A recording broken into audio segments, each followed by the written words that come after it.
how are you all? Hope you all are fit and fine. Dear kids, in science, previously I had explained you chapter 12, matter and materials. And today I am going to explain you chapter 13, our environment. So are you ready kids? Let's begin. Kids, in this chapter you will learn about types of pollution, causes of pollution and effects of pollution. Kids, if we climb the world's highest peak Mount Everest, we will find it littered with garbage. Kids, अगर हम mount Everest पर चढ़ते हैं जो world का highest mountain है, उसके ऊपर भी अगर हम चढ़ के देखते हैं तो आपको वहां पर भी कचरा ही कचरा दिखाई देगा. If we visit space there too we will find garbage left behind by earlier missions. अगर हम स्पेस में भी जाते हैं तो वहां पर भी जो भी अर्लियर मिशंस हुए हैं उसके कुछ ना कुछ मतलब गार्बेज आपको वहां पर स्पेस में भी दिखाई देंगे. Wherever we have set our foot we have caused some sort of pollution. हमने आज तक जहां भी अपना पैर रखा है वहां पर हमने कोई ना कोई टाइप का पोल्यूशन फैलाया है. In fact we have polluted every place we have gone to, right from the moon to the bottom of the ocean. Kids, हर जगह को हमने पॉल्यूटेड कर दिया है. कोई भी प्लेस ऐसी बाकी नहीं है कि जिसको हमने पॉल्यूटेड ना किया हो. वो जगह चाहे मून क्यों ना हो, मून पर भी हमने बहुत सारा पॉल्यूशन किया है और ओशंस में भी, ओशन के बॉटम में भी हमने बहुत ज़्यादा पॉल्यूशन किया है. Pollution is the contamination of the environment with harmful substances. Pollution किसे कहते हैं? बहुत सारे जो हार्मफुल सब्सटेंसेस होते हैं उनकी वजह से पॉल्यूशन फैलता है. Pollution makes the air, land and water dirty. और पॉल्यूशन से लैंड, एयर और वाटर सभी चीजें जो है वो डर्टी हो जाती है. It is the result of our failure to balance our needs and wants with that of nature. और ये पॉल्यूशन हमारी जो नीड्स है और जो नेचर है उसके साथ संतुलन नहीं बना पाता है. तो इसी का ये परिणाम है और इसी वजह से पॉल्यूशन फैलता है. It is true that without transportation, communication, industries and so on we would have led very difficult lives. ये हम सभी जानते हैं कि ट्रांसपोर्टेशन, कम्युनिकेशन, इंडस्ट्रीज के बगैर हम नहीं रह पाएंगे, राइट? उनके बिना जीना भी बहुत ही मुश्किल है. However, it is also equally true that we have not behaved in a responsible manner. We have exploited our environment. और हालांकि ये बात भी इतनी ही सच है कि हमने एक जिम्मेदार तरीके से व्यवहार नहीं किया है. हमने अपने ही एनवायरमेंट का शोषण किया है. Today, if we worry about pollution, it is only because it is affecting our own lives. Due to this selfish reason, we are now finding the causes and effects of different types of pollution and trying hard to minimize them. अभी pollution बहुत ज़्यादा बढ़ गया है तो अभी हम worried हो रहे हैं, राइट? हम बहुत ज़्यादा चिंता में आ गए हैं क्योंकि पॉल्यूशन अभी हमारी लाइफ्स को क्या कर रहा है, अफेक्ट कर रहा है. और ये हमारा एक सेल्फिश रीज़न है. पहले तो हमने नहीं सोचा कि इतना सारा पॉल्यूशन फैल जाएगा. अभी बहुत ज़्यादा पॉल्यूशन फैल चुका है तो अभी हम उसको कैसे कंट्रोल करें, कैसे पॉल्यूशन फैलता है, उसकी इफ़ेक्ट्स क्या है, ये सारी चीज़ों के बारे में अभी हम सोच रहे हैं. और हम लोग ये भी सोच रहे हैं कि किस तरह से हम पॉल्यूशन को कम कर सकें. तो ये एक सेल्फिश रीज़न की वजह से अभी हम सोच रहे हैं कि हम पॉल्यूशन को कैसे कम करें. पर ये बात हमें पहले ही सोचनी चाहिए थी. Kids, did you know the world's highest junkyard is Mount Everest? क्या आपको पता है कि सबसे ज़्यादा अगर कहीं पर कचरा है तो वो कौन सी जगह है? यस, वर्ल्ड का जो हाईएस्ट पीक है माउंट एवरेस्ट, वहाँ पर सबसे ज़्यादा कचरा है. Since 1952 broken ropes, used medicine bottles, plastics and human waste have littered even this majestic mountain. Kids, 1952 से वहाँ पर पड़े रोप्स है, बहुत सारी रोप्स, टूटी हुई रस्सियाँ है, मेडिसिन है, बॉटल्स है, प्लास्टिक्स है और ह्यूमन वेस्ट है. इतना अच्छा माउंटेन है फिर भी हमने वहाँ पर भी पॉल्यूशन फैलाया है. Now kids, let's see our next topic, types of pollution. Let's see about air pollution. Air is a mixture of gases and dust particles. Air में बहुत सारे गैसेस मिक्स है और बहुत सारे डस्ट पार्टिकल्स भी है. It gets polluted when there is a change in its composition. जब भी उसके कॉम्पोजिशन में कुछ भी चेंज आता है तब एयर जो है वो पॉल्यूटेड हो जाती है. When anything is burnt, it gives out carbon dioxide and other harmful gases into the air. जब भी हम कोई भी चीज को जलाते हैं तो उसके अंदर से कार्बन डाइऑक्साइड बाहर निकलता है और हार्मफुल गैसेस भी निकलते हैं और वो हार्मफुल गैसेस एयर में जाते हैं और वो कार्बन डाइऑक्साइड भी एयर में ही मिक्स होता है. Tiny solid particles like carbon may also be obtained on burning. और टाइनी जो सॉलिड पार्टिकल्स होते हैं कार्बन के वो भी हमें वो बर्निंग से मिलते हैं. All this reduce the oxygen in the air. और इसकी वजह से जो ऑक्सीजन का लेवल है एयर के अंदर वो कम हो जाता है और कार्बन डाइऑक्साइड का लेवल बढ़ जाता है. This affects our breathing and vision. तो जब भी कार्बन डाइऑक्साइड का लेवल बढ़ जाता है तब हम ब्रीथ नहीं कर पाते हैं क्योंकि ऑक्सीजन का लेवल कम हो जाता है. तो इसकी वजह से हमारी ब्रीथिंग में और हमारे विजन में हमारी देखने की क्षमता भी कम हो जाती है. It also affects cloud formation. और इसकी वजह से क्लाउड फॉर्मेशन पर भी अफेक्ट होती है. Forest fires pollute the air in the same way. और जब भी फॉरेस्ट फायर जंगल में भी आग लगती है तो ये एयर को सेम तरीके से ही अफेक्ट करती है. Now let's see about water pollution. Water bodies such as lakes, rivers and oceans are present everywhere. Kids, आप सभी को पता है कि बहुत सारी वाटर बॉडीज जैसे कि लेक्स है, रिवर्स है, ओशंस है, पॉन्ड है, वो आसपास हमें दिखाई देते हैं, right. We very thoughtlessly dump garbage and liquid waste into them. और हम बिल्कुल ही सोचे बगैर उसमें बहुत सारा कचरा और लिक्विड वेस्ट उसमें डाल देते हैं. Heat also pollutes water. और जब भी आग लगती है तो आग की वजह से वाटर भी पॉल्यूट होता है. Industries release warm water into nearby rivers and lakes. और जो भी इंडस्ट्रीज होती है, जो भी फैक्ट्रीज होती है, उसके अंदर से जो गंदा पानी या केमिकल वेस्ट निकलता है वो भी नज़दीक के जो रिवर्स या लेक्स होते हैं उसी में जाता है. This increase the temperature of water and makes it unfit for many forms of aquatic life. तो इसमें बहुत ज़्यादा वाटर का टेम्परेचर बढ़ जाता है और वाटर जो है वो पॉल्यूटेड हो जाता है. तो जो एक्वेटिक लाइफ है, जो एक्वेटिक एनिमल्स है, उनके लिए ये अनफिट होता है. तो बहुत सारे जो एक्वेटिक एनिमल्स है वो इसकी वजह से मर जाते हैं. Now let's see about soil pollution. Soil supports life in both plants and animals. Kids, soil जो है वो दोनों को ही सपोर्ट करती है, प्लांट्स को भी और एनिमल्स को भी. Chemicals such as dyes and fertilisers often leak into the soil. बहुत सारे ऐसे केमिकल्स जैसे कि फर्टिलाइजर्स या डाइज जो है वो अक्सर हमें मिट्टी में से लीक होते दिखाई देते हैं. Garbage in towns and cities is dump into holes dug up in soil called landfills. और टाउन्स और सिटीज का जो भी कचरा होता है उसे सॉइल के अंदर होल्स बना के भर दिया जाता है और उसके बाद उसे डिग किया जाता है जिसे लैंडफिल कहा जाता है. All these activities reduce the quality of the soil and make it unfit for growing crops. और ये सारी चीज़ों से क्या होता है कि सॉइल की क्वालिटी खराब हो जाती है और उसके ऊपर कोई भी क्रॉप्स जो है वो अच्छे से ग्रो नहीं हो पाते हैं. सॉइल हैज दस become poisonous and polluted in many parts of the world. तो इसी वजह से सॉइल जो है अभी वो पॉइजनस हो चुकी है और बहुत ही ज़्यादा पॉल्यूटेड भी हो चुकी है. सच सॉइल में support no form of life.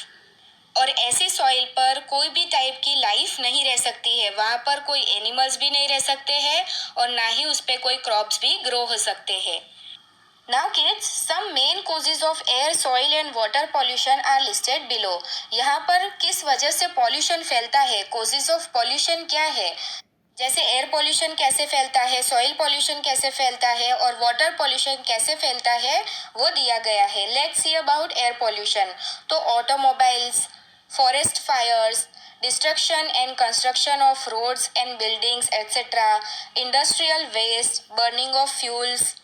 Kids, जो भी व्हीकल्स का जो धुआं निकलता है वो, फिर फॉरेस्ट में जब भी आग लगती है वो, या तो रोड्स और बिल्डिंग्स बनती है, राइट. फिर इंडस्ट्रीज का जो वेस्ट निकलता है या कहीं पर फोसाइल फ्यूल्स जो है उन्हें बर्न किया जाता है, तो इस तरह से एयर पोल्यूशन फैलता है. फिर सॉइल पोल्यूशन कैसे फैलता है, तो automobiles, forest fires, agriculture, industry and household waste, mining, construction and destruction activities, chemical pollution, landfills. Kids, ये जो ऑटोमोबाइल्स का धुआं होता है, फॉरेस्ट फायर होते हैं, फिर एग्रीकल्चरल एक्टिविटीज़ होती है, फिर इंडस्ट्रीज़ और हाउस होल्ड जो हमारा कचरा निकलता है, फिर जो खुदाई काम होता है, फिर जो हमारी कंस्ट्रक्शन एक्टिविटीज़ चलती है, या केमिकल पॉल्यूशन होता है या लैंडफिल होता है, तो ये सारी चीज़ों से सॉइल का पॉल्यूशन फैलता है। फिर वाटर का पॉल्यूशन कैसे होता है, तो heat, fertilisers, harmful waste, soil erosion, industries and household waste, ये सारी चीज़ों से वाटर का पॉल्यूशन होता है। Now let's see about effects of pollution. Pollution से क्या क्या इफेक्ट होती है। When people first started to pollute the earth, no one knew or thought about its effect on nature.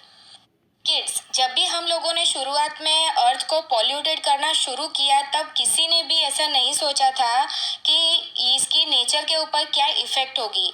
Pollution over the years has led to harmful effects on the earth and the lives of the people. और pollution से बहुत सारे effect हो रहे हैं अर्थ पर और हमारी लाइफ्स पर भी। Some of this effects are permanent, और इसमें से कुछ इफेक्ट्स तो ऐसे हैं जो परमानेंट हो चुके हैं। They are being seen worldwide, और ऐसे इफेक्ट्स तो हर जगह देखने को मिलते हैं। The major changes have taken place due to pollution are as follows. तो जो मेजर चेंजेस हुए हैं पॉल्यूशन की वजह से, वो कौन से हैं वो हम देखते हैं। Let's see, first is global warming. Earth is a much warmer place than it should be. This is due to the presence of more carbon dioxide in air because of air pollution.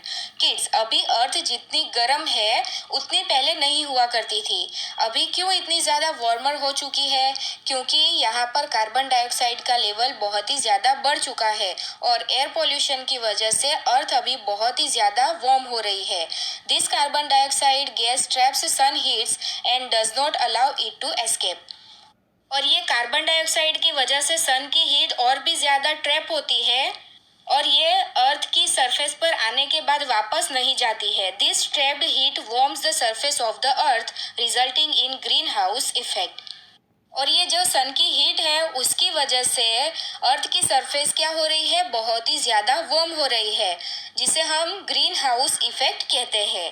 The rise in temperature of the earth is melting the ice at the north and south poles. Kids, क्या आपको पता है कि अर्थ का जो temperature बढ़ रहा है, अर्थ जैसे जैसे बहुत ज़्यादा वार्म हो रही है, तो जो नॉर्थ और साउथ पोल्स के अंदर जो आइस है वो बहुत ज़्यादा मेल्ट हो रहा है। There is now a less snow cover on the mountain ranges. और वहाँ पर माउंटेन रेंजेस पर जितना पहले स्नो हुआ करता था, अभी वो सारा स्नो जो है वो मेल्ट हो चुका है। Countries like Bangladesh and islands like Tuvalu and Marshall fear floods. और इसकी वजह से ये जो आइस मेल्ट हो रहा है उसकी वजह से बांग्लादेश और बहुत सारे आइलैंड्स है उसके ऊपर फ्लड्स आए हैं, बाढ़ आई है। All this means that there will be less land for the growing population to live on. तो अभी इसका मतलब है कि हमारे पास लैंड बहुत ही कम है, और हमारी जो पॉपुलेशन ग्रो हो रही है अभी वो कहाँ पर रहेगी, क्योंकि अभी हर जगह आइस जो है वो मेल्ट हो रहा है और वाटर लेवल जो है वो बढ़ रहा है। तो अभी हमारे पास रहने के लिए जगह कम है। नाउ सेकेंड जो इफेक्ट है वो कौन सा इफेक्ट है, climatic changes. There have been unexpected weather changes all over the world. Kids, world में अनएक्सपेक्टेड वेदर चेंज हो जाते हैं। It has snowed for the first time in Saudi Arabia. Kids, वैसे तो सऊदी अरेबिया हॉट डेजर्ट वाला इलाका है, पर वहाँ पर फर्स्ट टाइम क्लाइमेटिक चेंजेस होने की वजह से वहाँ पर स्नोफॉल हुआ था। In cold Siberia summers have come 3 months early. और किड्स, साइबेरिया जो बहुत ही कोल्ड रीजन है, वहाँ पर हर जगह आपको स्नो ही स्नो दिखाई देती है, पर वहाँ पर समर सीजन 3 months पहले ही आ चुका था। तो वहाँ पर विंटर सीजन थी, पर एक्चुअल में वहाँ समर सीजन चल रही थी। There have been widespread floods in Europe and very heavy snowfall in Kashmir. और यूरोप में बहुत ही ज़्यादा बाढ़ आई थी, और कश्मीर में बहुत ही ज़्यादा हेवी स्नोफॉल हुआ था। It has become quite difficult to predict weather condition. तो ऐसी सिचुएशन में वेदर कंडीशन को जानना बहुत ही ज़्यादा डिफ़िकल्ट हो जाता है। नाउ जो थर्ड इफेक्ट है पॉल्यूशन की वो है changing landscape and destruction of habitats. Kids, many areas that were once covered with plants and animals are barren today. Kids, क्या आपको पता है कि बहुत सारे ऐसे एरियाज है जो प्लांट्स और एनिमल्स से कवर्ड रहते थे, पर अभी ये सारे जो एरिया है वो बंजर बन चुके हैं. Water bodies where fish were in plenty are lifeless today. और ऐसी वाटर बॉडीज के उसमें बहुत सारी फिश हुआ करती थी, पर अभी उसमें एक भी फिश देखने को नहीं मिलती है. Pollution has reduce the population of many living things. और पॉल्यूशन की वजह से पॉपुलेशन रिड्यूस हो रही है, लिविंग थिंग्स मर रहे हैं. Roads and buildings occupy land that was once home to other living things. और ऐसे रोड्स और बिल्डिंग्स बन रही है हर जगह पर, आप देख सकते हो, जहाँ पर पहले लैंड हुआ करती थी और वहाँ बहुत सारे एनिमल्स रहते थे. अभी आप देखते हो ना कि हर जगह कहीं पर भी आपको खुली जगह मिल जाए या तो कहीं पर आपको खेत मिल जाए तो वहाँ पर अभी बिल्डिंग ही बना दी जाती है. नेक्स्ट जो इफेक्ट है एयर पोल्यूशन की वो है the ozone hole. There is a thin layer of invisible gas called ozone in the atmosphere. Kids, atmosphere में गैस का एक इनविजिबल लेयर होता है जो हमें दिखाई नहीं देता है, जिसे ओजोन लेयर कहा जाता है. This layer protects us from harmful ultraviolet rays of the sun. और ये जो ओजोन का लेयर होता है वो हमें प्रोटेक्ट करता है. जो हार्मफुल अल्ट्रावायलेट रेज आती है सन की, उससे हमें प्रोटेक्ट करता है ओजोन का layer. Chemicals given out into the air have thinned out this layer and in some places like north pole there is a hole in it. तो किड्स, एयर में बहुत ज़्यादा पॉल्यूशन फैलने की वजह से ये लेयर जो है वो बहुत ही ज़्यादा थिन हो चुका है, बहुत ही पतला हो चुका है. और नॉर्थ पोल जैसी ऐसी कुछ प्लेसेस है जहाँ पर ओजोन के लेयर में होल्स बन चुके हैं. This means that harmful rays are now entering the atmosphere and affecting plants and animals life on the earth. तो ये जो ओजोन का लेयर पतला हो चुका है और उसमें होल्स बन चुके हैं, तो इसका मतलब है कि इसके अंदर से जो हार्मफुल रेज है सन की वो डायरेक्टली अर्थ के एटमॉस्फेयर में आ रही है और अर्थ पर जितने भी प्लांट्स और एनिमल्स और जो ह्यूमन बींग्स है उस पर ये इफेक्ट कर रही है. This is the main cause of increase in diseases like various cancers and damage two eyes. और इसकी वजह से आप देख रहे हो ना कि अभी कितने ज़्यादा कैंसर के केसेस बढ़ चुके हैं. अलग अलग टाइप के कैंसर्स होते हैं और ये हमारी आइज़ को भी डैमेज करता है. एंड जो नेक्स्ट इफेक्ट है पॉल्यूशन की वो है acid rain. Rain that falls down on us also contains harmful gases. Kids, ये जो रेन हमारे ऊपर गिरती है उसमें भी बहुत सारे हार्मफुल गैसेस होते हैं. This gases remain in the air till the rains bring them back down. और ये जो गैसेस है वो एयर में ही रहते हैं, जब तक कि बारिश नहीं होती है तब तक वो एयर में ही रहते हैं और फिर ये सारे जो गैसेस है वो रेन के साथ नीचे गिरते हैं. Acid rain harms wild life, surface of buildings and soil. और एसिड रेन की वजह से वाइल्ड लाइफ जो है उस पर नुकसान हो रहा है, बिल्डिंग्स की सरफेस पर नुकसान हो रहा है और सॉइल पर भी इसकी इफेक्ट हो रही है. नाउ जो नेक्स्ट इफेक्ट है पॉल्यूशन की वो है reduced vision. Air pollutants reduce vision. Air pollutants की वजह से क्या हो रहा है कि हमारी देखने की क्षमता कम हो रही है.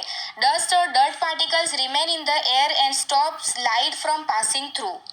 अभी डस्ट और डर्ट पार्टिकल्स इतने बढ़ चुके हैं एयर में कि उसके अंदर से लाइट जो है वो पास ही नहीं हो रही है. This can lead to accidents due to the reduce vision and also breathing difficulties. और इसकी वजह से कभी कभार एक्सीडेंट्स भी होते हैं क्योंकि आगे हमें कुछ दिखाई ही नहीं देता है और हमें ब्रीदिंग में भी बहुत ज़्यादा डिफ़िकल्टीज होती है क्योंकि मैंने आपको जैसे बताया कि ऑक्सीजन का लेवल कम हो रहा है और कार्बन डाइऑक्साइड का लेवल बढ़ रहा है. Many of this effects are now beyond our control. अभी इसमें से कुछ इफेक्ट्स तो ऐसी है कि अभी कंट्रोल के बाहर हो चुकी है. Controlling pollution is not easy. और पॉल्यूशन को कंट्रोल करना इतना आसान नहीं है. It is important for factories to use filters that will clean the air before letting them out in the atmosphere. तो ये बहुत ही ज़्यादा इम्पोर्टेंट है कि जो फैक्ट्रीज में से धुआं निकलता है उन्हें फिल्टर्स यूज़ करने चाहिए ताकि जो धुआं है वो फिल्टर होके बाहर निकले और एटमॉस्फेयर पर इसकी इफेक्ट ना हो। Cleaners fuels like the CNG should be used in vehicles. और जैसे कि अभी आप देख सकते हो कि ऑटो रिक्शा में CNG फ्यूल्स का यूज़ किया जाता है ताकि कम पॉल्यूशन फैले। Till now little efforts have been made to control pollution. अभी तक थोड़े बहुत इफर्ट्स हम लगा रहे हैं कि कंट्रोल कर सके हम पॉल्यूशन को। For this reason countries need to increase awareness among the people and take up constructive steps to clean the environment. तो यही सारे रीजन है और कंट्रीज को भी थोड़ा अवेयर रहना पड़ेगा और लोगों में अवेयरनेस इसके लिए फैलानी पड़ेगी। और हम जो कचरा डालते हैं या जो हम पॉल्यूशन फैलाते हैं उसे हमें थोड़ा कम करना चाहिए और इस तरह से हम एनवायरनमेंट को क्लीन कर सकते हैं। Now kids, let us summarize what we have learned from this chapter. Pollution is caused by harmful substances not present naturally in the environment. Kids, harmful substances की वजह से एनवायरनमेंट में पॉल्यूशन फैल रहा है। The main types of pollution are air, soil and water pollution. और जो main type के पॉल्यूशन है वो है soil pollution, water pollution and air pollution. Pollution causes global warming, climatic changes, change in landscapes and destruction of habitats, ozone holes, acid rain and reduced vision. और जैसे कि मैंने अभी आपको बताया कि एयर पॉल्यूशन से क्या क्या इफेक्ट होती है, तो जैसे कि ग्लोबल वार्मिंग होता है, मतलब जो भी नॉर्थ और साउथ पोल में आइस है वो मेल्ट हो रहा है, तो उसकी वजह से बहुत सारी सिटीज़ और आइलैंड्स में बाढ़ आई है। क्लाइमेटिक चेंजेस हो रहे हैं कि जहाँ पर आज तक कभी स्नोफॉल हुआ ही नहीं है वहाँ अभी स्नोफॉल हो रहा है, और जहाँ पर अभी तक स्नोफॉल हो रहा था वहाँ अभी बहुत ज़्यादा गर्मी पड़ रही है। और बहुत सारे ऐसे एरियाज हैं जहाँ बहुत सारे एनिमल्स और प्लांट्स हुआ करते थे, वो सारी जगह अभी बंजर बन चुकी है। फिर डिस्ट्रक्शंस ऑफ हैबिटेट्स, मतलब वाटर बॉडीज में बहुत ज़्यादा पॉल्यूशन फैल रहा है तो एक्वेटिक एनिमल्स अभी उसमें मर रहे हैं। फिर ओजोन होल्स बन रहे हैं एटमॉस्फेयर में, जो ओजोन का लेयर है वो थिन हो रहा है जिसकी वजह से अल्ट्रावायलेट जो रेज है वो डायरेक्ट ही अर्थ के ऊपर गिर रही है। और एसिड रेन हो रही है, मतलब जो हार्मफुल गैसेस है जो एयर में प्रेजेंट होते हैं वो बारिश के साथ नीचे गिरते हैं जिसे एसिड रेन कहा जाता है। और पॉल्यूशन से हमारी देखने की क्षमता भी कम हो रही है, हमें ब्रीथिंग में भी डिफिकल्टीज आ रही है। तो ये सारे एयर पॉल्यूशन के इफेक्ट्स हैं। So kids, here explanation of the chapter is completed. Hope you all understand. Thank you for watching. Stay home, stay safe. Bye.